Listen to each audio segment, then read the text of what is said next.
దేవుని చేత పిలువబడ్డాడు. దేవుడు ఆయన అన్నాడు, నువ్వు అర్జెంటుగా బయలుదేరి చీకటి ఖండమైన ఆఫ్రికా దేశానికి వెళ్తాను. ఆఫ్రికా ఖండానికి ఉన్న పేరు ఏంటంటే it is a dark continent. భయంకరమైన చీకటి చేత ఆవరించబడినటువంటి ప్రాంతం అది. దురాత్మ, చీకటి, మంత్ర తంత్ర చాపబడి చిల్లని శక్తుల ప్రభావం చేత ఆక్యుపై చేయబడింది ఆఫ్రికా దేశం. దేవుడి సేవకుని లేచి అన్నాడు, లేపి నా దైవజనుడా, నా సేవకుడా, I want you to go ఆఫ్రికాకు వెళ్ళమన్నాడు. దేవా, నేను పుట్టిన ప్రాంతం ఏంటి, పెరిగిన ప్రాంతం ఏంటి, అదేదో నాకు తెలియదు, నేను ఏం చేయాలి అంటే లేదో, నో ఎక్స్క్యూజ్, ఇక నీకు వేరే ఆప్షన్ లేదు, నువ్వు లేచి బయలుదేరి వెళ్ళిపోమన్నాడు. వెంటనే లేచి బయలుదేరి వెళ్ళాడు. దేవుని సన్నిధిలో ప్రార్థనతో పరిచర్య ప్రారంభించాడు. ఎన్నో వ్యతిరేకతలు, ఎన్నో నిందలు, ఎన్నో శోధన, ఎన్నో భయంకరమైన మంత్ర తంత్ర శక్తుల ప్రభావం చేత ఆయన నోరు పడిపోవాలని, కాలు పడిపోవాలని, చేయి పడిపోవాలని రకరకాల ప్రయత్నాలు చేశారు. కానీ లోకంలో ఉన్న వారి కంటే మనలో ఉన్నవాడు, నీలో ఉన్నవాడు గొప్పవాడిని వాగ్దానం చేత బలపరచబడి నిలవబడ్డాడు. ఆఫ్రికా ఖండంలో కొన్ని లక్షల మందిని, కొన్ని కోట్ల మందిని ప్రభావితం చేయగలిగాడు ఆ దైవజనుడే ప్రపంచ సువార్థికుడు రేనాల్డ్ బాంకే అనబడిన దైవజనుడు. ఆ తర్వాత ఆయనకు ఒక పరిచయం దేవుడు ఇచ్చాడు. ఏ పరిచయం తెలుసా? CfaN Christ for all nations. ఆయన ప్రార్థన ఏంటో తెలుసా? దేవాలయ నన్ను పిలిచావు, నా దర్శనం కొద్దిగా ఉండడానికి వీల్లేదయ్యా, ఈ ఆఫ్రికా చీకటి ఖండమంతా యేసయ్య రక్తములో కడుగబడును కాక. ఈ ఆఫ్రికా ఖండమంతా కూడా యేసయ్య రక్తములో కడుగబడాలి. ఈ చీకటి ప్రాంతం, ఈ మంత్ర తంత్ర శక్తుల ప్రభావం కలిగిన ఈ ప్రాంతం అంతా యేసయ్య రక్తములో కడుగబడాలని ప్రార్థన చేయడం ప్రారంభించాడు. కొన్ని కోట్ల మందిని దేవుని కొరకు సంపాదించగలిగాడు దైవజనుడు రేనాల్డ్ బాంకే గారు. గట్టిగా సభలు దేవుని నామాన్ని మహిమపరచండి.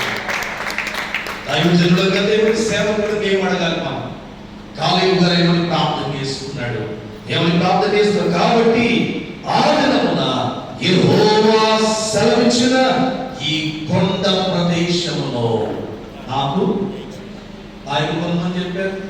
మనం ఎందుకు నాయకులం కాకూడదు? అసలు రాజకీయం ఎక్కడి నుంచి ప్రారంభమైంది? బైబిల్ నుండే ప్రారంభమైంది. ఇశ్రాయేలీయుల నుండే ప్రారంభమైంది. రాజులు అనబడిన వారు, నాయకులు అనబడిన వారు, ప్రవక్తలు అనబడిన వారు, యాజకులు అనబడిన వారు. యోసేపు ఎవరు? యోసేపు దేవునికి అధికారం ఏంటండి? దానియేలు ఎవరు? ఆ దేశానికి యోసేపు ఒకప్పుడు ఏమయ్యాడు? సల్మాన్ ఎవరు? దావీదు గారు ఎవరు? దేవుని చేత ఎన్నిక చేయబడిన వారు. ఇఫ్ గాడ్ వాంట్ టు, దేవుడు నిన్ను ఒక నాయకుడిగా, if God want to put you a leader, దేవుడు నిన్ను నాయకుడిగా నిలబెట్టదలిస్తే దాన్ని ఆపగలిగిన వాడు ఎవరు లేరు. దేవునికి స్తోత్రం కలుగుతుంది. రాజ్యాన్ని మార్చగలిగిన వాడు ఆయన, రాజ్యాధికారం మార్చగలిగినటువంటి వాడు. జ్ఞానులను సిగ్గుపరచడానికి లోకములో దేవుడు ఎవరు నిలబడ్డాడు? అది దేవుని వాగ్దానం. ఎప్పుడు మనం ఐక్యంగా నిలబడగలుగుతామో దేవుని గొప్ప కార్యాలు చూస్తాం. ఈ ప్రత్యేకమైన పరిచర్య ద్వారా మన దర్శనం విశాలపరచబడును గాక. మన పిలుపు విశాలపరచబడి బతకడంటే సావడం మంచిదని పొదలైన కత్తి తీసుకున్నాడు. ఏం చేయడానికి? పౌరశైలు అన్నారు, చేస్తాం నాయకుడు, నీవేమి తలుపులు తెరవబడ్డాయి, కిటికీలు తెరవబడ్డాయి, సంఖ్యలు పడిపోయి అన్ని మార్గాల్లో పారిపడడానికి మేము తగలగల బాబా, మేము సైన్యముల అధిపతియగు యెహోవా పేరిట ఏర్పాటుపడిన దేవుని సేవకులం, మేము దేవుని ప్రతినిధులం. పారిపోయి ఎందుకు పారిపోతాం? మేము రాజమార్గంలో వచ్చాం. రాజమార్గంలో దొడ్డిదారు లేవు కదా, అదంతా బ్యాక్ హిస్టరీ. అది పారిపోవడానికి మేము దొంగలం కాదు. వెంటనే అన్నాడు, అయ్యలారా రక్షణ పొందడానికి ఇప్పుడు నేనేమి భయపడకు అనే మాట 365 సార్లు బైబిల్. పిరికితనము గల ఆత్మను దేవుడు నాకు ఇవ్వలేదు. నీతిమంతుడు ఎవడు తరుముకుండానే దుష్టుడు ఏమైపోతాడట? నీతిమంతుడు సింహము వలె. దేవునికి స్తోత్ర. రానున్న దినాలు అసలైన ఆట ముందుంది. ఇప్పుడు తయారీ చికెన్లు, మటన్లు, కోడిగుడ్లు, చేపలు, యేసు రక్తం చేయని కోడి మాంసమే 3 తూలాల కాయలాగా కార్లు, ఏసీ, ఫ్యాన్ అద్భుతంగా జరుగుతున్నాయి. రానున్న దినాలు గడ్డు కాలాలు, అనేకమైన శ్రమలు, అనేకమైన శోధనలు, అనేకమైన ఆటంకాలు, పరీక్షలే అనేకమైన అభ్యంతరాలు, ఆటంకాలు వచ్చే సమయం ఆసన్నమైంది. ఇప్పటి నుండి దేవుని వాక్యం చేత, ఆత్మ చేత మన గుండెల నిండా ఏం నింపుకోవాలట? చెప్పండి, ఏం నింపుకోవాలట? ధైర్యాన్ని ఇస్తూ. లోకంలో ఉన్న వారి కంటే మనలో ఉన్నవాడు గొప్పవాడు. మూడవది వారు ఏం చేశారు తెలుసా? వారు ఏమైతే చూచారో ఆ చూచినదే వచ్చి వారికి తెలియపరిచారు. 12 మంది పంపించారు వీళ్ళు చూడడానికి.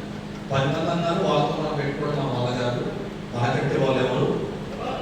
2 మాత్రమే వచ్చారు. 2 మాత్రం వచ్చారన్నారు. ఆకారానికి మాత్రం బలంగా ఉన్నారు, కానీ మనకున్న వారేమో తెలుసా? సైన్యములకు అధిపతి యెహోవా మన పక్షంలో ఉన్నాడు. ఉన్నది ఉన్నట్టుగా వారు ప్రకటన చేశారు. ఈనాడు చాలాసార్లు మనం బ్యానర్లో మంచి విషయాలు పెడుతున్నాం, మంచి విషయాలు చెప్తున్నాం, కానీ ప్రాక్టికల్ వచ్చేసరికి కొన్ని తగ్గిపోతూ ఉన్నాయి. యేసయ్య అన్నాడు, కోత విస్తారంగా ఉంది పనివారు. యేసయ్య చూసినట్టు మనం చూడగలిగితే యేసయ్య చేసినట్టు మనం చేయగలుగుతాం. దేవునికి స్తోత్రం. దేవుని సేవకులుగా ఈరోజు నుంచి దేవుడు మనతో మాట్లాడుతున్నాడు. ఏ ప్రాంతంలో అయితే పిలిచాడో ఆ ప్రాంతం మనకు సొంత మగులుగా యేసయ్య రక్తములో కడుగబడునుగాక. దేవుని అగ్ని అభిషేకము దిగి వచ్చునుగాక. ఆత్మల పంట కోయబడునుగాక. దేవుని బలమైన రాజ్య స్థాపన జరుగునుగాక. పరిచయలో క్రిస్టియన్ జాయింట్ యాక్షన్ కమిటీ కూడా దేవుడు బలపరిచి ఈ దేవుని రాజ్య ఉద్యమంలో బలమైన పాత్రగా ఈ బ్యానర్, ఈ నాయకత్వాన్ని దేవుడు వాడుకొనుగాక. ఆమేన్. థాంక్యూ. God bless you.